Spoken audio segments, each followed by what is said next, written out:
جب فرعون نے موسیٰ علیہ السلام کو شہید کرنے کا حکم جاری کیا اور فرعون کے سپاہی حضرت موسیٰ کی تلاش میں نکل پڑے تو یہ خبر سن کر ایک شخص جو حضرت موسیٰ علیہ السلام کا خیر خواہ تھا وہ دوڑتا ہوا حضرت موسیٰ کے پاس آیا اور عرض کیا کہ اے موسیٰ، بے شک فرعون کے دربار والے آپ کے بارے میں مشورہ کر رہے ہیں کہ آپ کو شہید کر دے، لہذا آپ جلد از جلد اس شہر سے نکل جائیے۔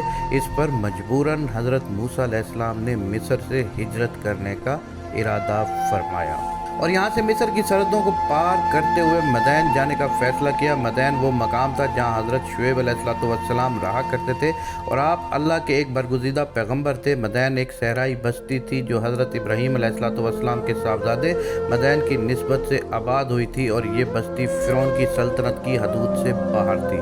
جب حضرت موسیٰ علیہ السلام مصر سے روانہ ہوئے تو نہ آپ کے پاس اچھی سواری تھی اور نہ ہی کوئی ہمراہ تھا اور نہ ہی کوئی ساز و سامان تھا۔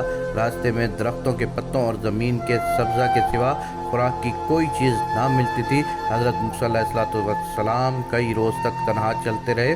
یہ وہ راستہ تھا جو نہ کبھی آپ نے دیکھا تھا اور نہ ہی اس سے پہلے طے کیا تھا۔ حضرت موسیٰ علیہ السلام مسلسل 8 روز تک یوں ہی چلتے رہے یہاں تک کہ آپ کے پاؤں میں چھالے پڑ گئے۔ اس سخت اور مشکل سفر کے دوران اللہ نے فرشتوں کے ذریعے حضرت موسیٰ علیہ السلام کی مدد کی اور انہیں سیدھا راستہ دکھایا۔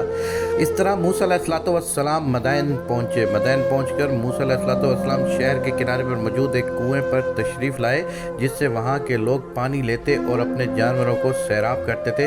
وہاں آپ نے لوگوں کے ایک گروہ کو دیکھا کہ وہ اپنے جانوروں کو پانی پلا رہے ہیں اور ان لوگوں سے علیحدہ دوسری طرف 2 عورتیں بھی ہیں جنہوں نے اپنے جانوروں کو اس انتظار میں روکے رکھا ہے کہ لوگ پانی پلا کر جائیں اور کنواں خالی ہو تو وہ پانی پلا لیں، کیونکہ کنویں کو مضبوط اور طاقتور لوگوں نے گھیر رکھا تھا اور ان کے ہجوم میں عورتوں سے ممکن نہ تھا کہ وہ جانوروں کو پانی پلا سکے۔ موسیٰ علیہ السلام کو ان باعفت خواتین کی حالت پر رحم آیا کہ جو ایک کنارے کھڑی تھیں اور کوئی آدمی بھی ان کے ساتھ انصاف نہیں کر رہا تھا۔ چرواہے صرف اپنی بھیڑوں کی فکر میں تھے اور کسی اور کو موقع نہیں دیتے تھے۔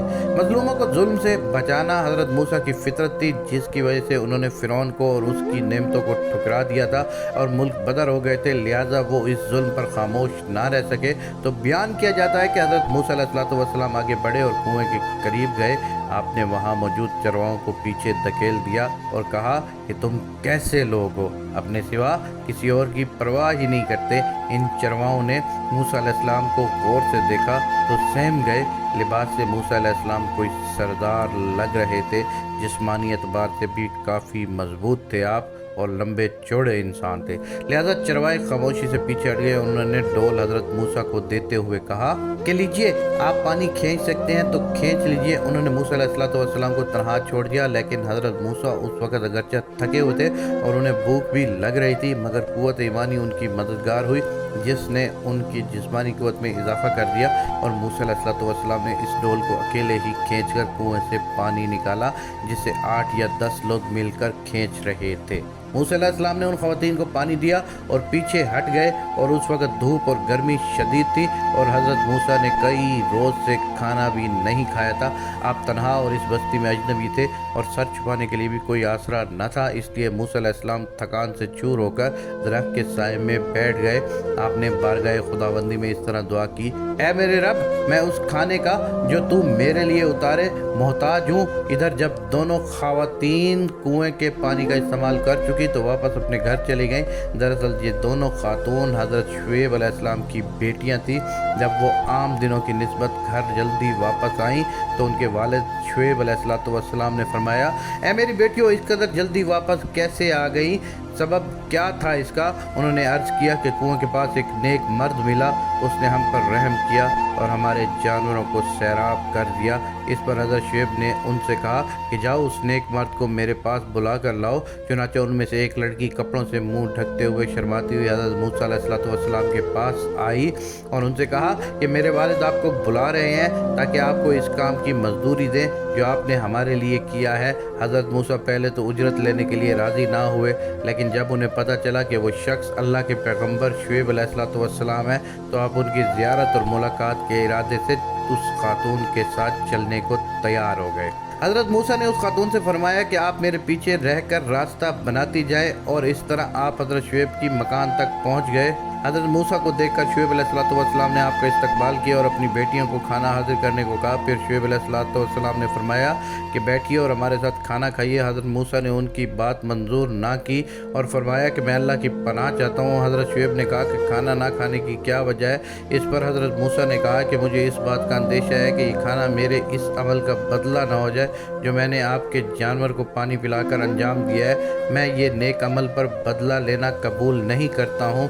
شعیب علیہ السلام نے فرمایا، اے جوان، ایسا نہیں ہے، کھانا آپ کے عمل کے عوض میں نہیں ہوگا، بلکہ یہ میرے اور میرے خاندان کی عادت اور رواج ہے کہ ہم مہمان نوازی کیا کرتے ہیں اور مسافروں کو کھانا کھلاتے ہیں۔ اور یہ سن کر حضرت موسیٰ علیہ السلام وہاں بیٹھ گئے اور آپ نے کھانا تناول فرمایا۔ اس کے بعد موسیٰ علیہ السلام نے حضرت شعیب علیہ السلام سے مصر کے احوال، فرعون کے ساتھ گزرے وقت اور اپنی پیدائش سے لے کر کبیتی کے قتل اور فرعونیوں کی آپ کی جان کا دشمن بن جانے کے متعلق تمام حالات بیان کیے۔ حضرت شعیب نے فرمایا کہ اب آپ کو فرعون اور فرعونیوں سے ڈرنے کی ضرورت نہیں ہے، اب آپ ظالموں سے نجات پا چکے ہیں، کیونکہ مدین میں فرعون کی حکومت و سلطنت نہیں ہے۔ جب موسیٰ علیہ السلام کھانا کھا چکے اور گفتگو بھی کر لی تو حضرت شعیب کی ایک بیٹی نے عرض کیا، ابو جان، آپ انہیں اجرت پر ملازم رکھ لیں کہ یہ ہماری بکریاں چرایا کریں اور یہ کام ہمیں نہ کرنا پڑے۔ بے شک اچھا ملازم وہی ہوتا ہے جو طاقتور اور ایماندار بھی ہو۔ حضرت شعیب نے اپنی بیٹی سے کہا کہ تمہیں ان کی قوت اور ایمانداری کا کیسے علم ہوا؟ خاتون نے عرض کیا کہ قوت تو اس سے ظاہر ہوتی ہے کہ انہوں نے تنہا کنویں کے ڈول کو اکیلے کھینچ لیا جس کو 10 سے کم لوگ نہیں اٹھا سکتے، اور امانت اس سے ظاہر ہے کہ انہوں نے ہمیں دیکھ کر سر جھکا لیا اور نظر نہ اٹھائی اور مجھ سے کہا کہ تم پیچھے چلو تاکہ ایسا نہ ہو کہ ہوا کے جھرونکوں سے میرا کپڑا نہ اڑے اور بدن کا کوئی حصہ دکھ جائے۔ یہ سن کر حضرت شعیب علیہ السلام موسیٰ علیہ السلام کی اعلیٰ اخلاق اور شرافت سے بہت متاثر ہوئے اور کچھ دیر سوچنے کے بعد حضرت موسیٰ کو ایک پیشکش کی کہ آپ میری ایک صاحبزادی سے نکاح کر لیں۔ انہوں نے کہا کہ اس نکاح کا مہر یہ ہوگا کہ آپ کو 8 سال تک میری ملازمت کرنی ہوگی، لہٰذا حضرت موسیٰ علیہ السلام اس پیشکش پر رضامند ہو گئے۔ اس طرح حضرت موسیٰ اور حضرت شعیب علیہ السلام کے درمیان یہ معاہدہ طے پایا اور حضرت موسیٰ کا نکاح حضرت شعیب کی بڑی صاحبزادی جن کا نام صفورہ تھا ان کے ساتھ ہو گیا۔ حضرت موسیٰ نے 7 برس کی بجائے پورے 10 سال کی میعاد پوری فرمائی اور حضرت شعیب کی بکریاں مدین کی وادیوں میں چرائیں۔ مدین میں گزرے وہ 10 سال حضرت موسیٰ کی زندگی کا سب سے بہترین اور پرسکون وقت تھا۔ حضرت موسیٰ کو مدین جیسے علاقے میں رہنے کا موقع ملا جہاں پھلوں اور میووں کی کثرت تھی۔ آپ کو حضرت شعیب جیسا سسر اور استاد ملا جن سے آپ نے بہت کچھ سیکھا، اور صفورہ جیسی نیک ہمسفر ملی جس سے آپ کی زندگی مکمل اور مزید خوبصورت ہو گئی۔ لیکن حضرت موسیٰ اپنی تمام زندگی چروائے بن کر نہیں گزار سکتے تھے، باوجود اس کے کہ حضرت شعیب کے پاس مدین میں رہنا ہی حضرت موسیٰ کے لیے غنیمت تھا، مگر وہ اسے اپنا فرض سمجھتے ہیں کہ وہ اپنی قوم بنی اسرائیل کی مدد کے لیے جائیں جو غلامی کی زنجیروں میں گرفتار ہے اور جہالت، نادانی اور بے خبری میں غرق ہے۔ اللہ نے حضرت موسیٰ کو فرعون کی طاغوتی حکومت کو الٹنے کے مقصد سے کھڑا کیا تھا اور یہی احساس انہیں مصر جانے پر آمادہ کر رہا تھا۔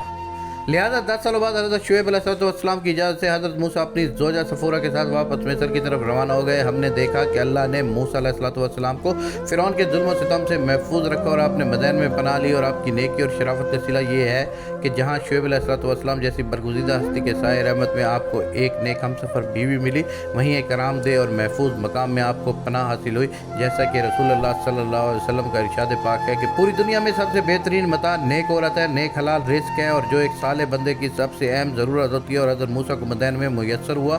اس کے باوجود موسیٰ علیہ السلام نے اللہ کے پیغام اور تبلیغ کے لیے ان تمام آرائشوں اور نعمتوں کو خیر بات کہا اور دعوت دین کی خاطر ان تمام رحمتوں کو قربان کر کے فرعون سے ٹکرانے کے لیے کمر بستہ ہو گئے۔ بلا شبہ ہر مشکل کے بعد آسانی ہے، اور تمام تر مشکل حالات میں صرف اللہ کی ذات ہی ہے جو بندے کا واحد سہارا ہوتا ہے۔